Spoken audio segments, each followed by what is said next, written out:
लाओ त्से की ध्यान की विधि लाओ त्से कहता है, चलो लेकिन ध्यान नाभि का रखो, बैठो, ध्यान नाभि का रखो, उठो, ध्यान नाभि का रखो। कुछ भी करो लेकिन तुम्हारी चेतना नाभि के आसपास घूमती रहे। एक मछली बन जाओ और नाभि के आसपास घूमते रहो और शीघ्र ही तुम पाओगे कि तुम्हारे भीतर एक नई शक्तिशाली चेतना का जन्म हो गया।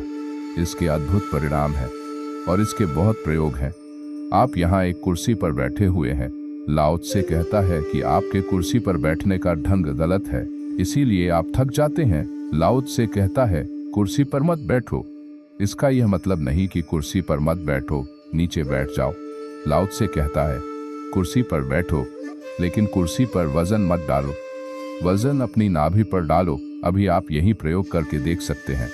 एम्फेसिस का फर्क है। जब आप कुर्सी पर वजन डालकर बैठते हैं तो कुर्सी सब कुछ हो जाती है, आप सिर्फ लटके रह जाते हैं कुर्सी पर, जैसे एक खूंटी पर कोट लटका हो।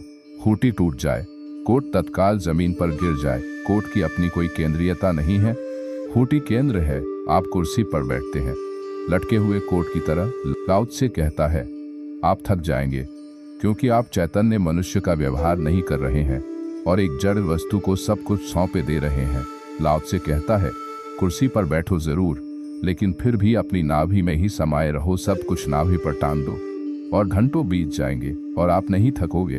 अगर कोई व्यक्ति अपनी नाभि के केंद्र पर टांग कर जीने लगे अपनी चेतना को, तो थकान, मानसिक थकान विलीन हो जाएगी। एक अनूठा ताजापन उसके भीतर सतत प्रवाहित रहने लगेगा।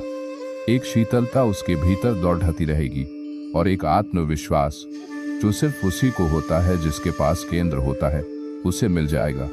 तो पहली तो इस साधना की व्यवस्था है कि अपने केंद्र को खोज लें और जब तक नाभि के करीब केंद्र ना आ जाए, ठीक जगह नाभि से 2 इंच नीचे, ठीक नाभि भी नहीं, नाभि से 2 इंच नीचे, जब तक केंद्र ना आ जाए तब तक तलाश जारी रखें और फिर इस केंद्र को स्मरण रखने लगें। श्वास लें तो यही केंद्र ऊपर उठे, श्वास छोड़ें तो यही केंद्र नीचे गिरे।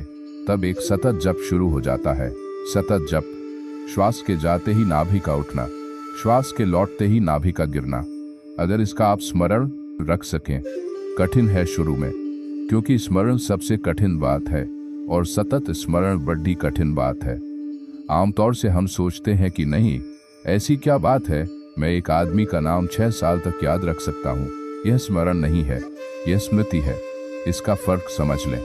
स्मृति का मतलब होता है आपको एक बात मालूम है, वह आपने स्मृति के रिकॉर्डिंग को दे दी, स्मृति ने उसे रख ली। आपको जब जरूरत पड़ेगी आप फिर रिकॉर्ड से निकाल लेंगे और पहचान लेंगे। अगर आपको वीडियो अच्छी लगी हो तो चैनल को सब्सक्राइब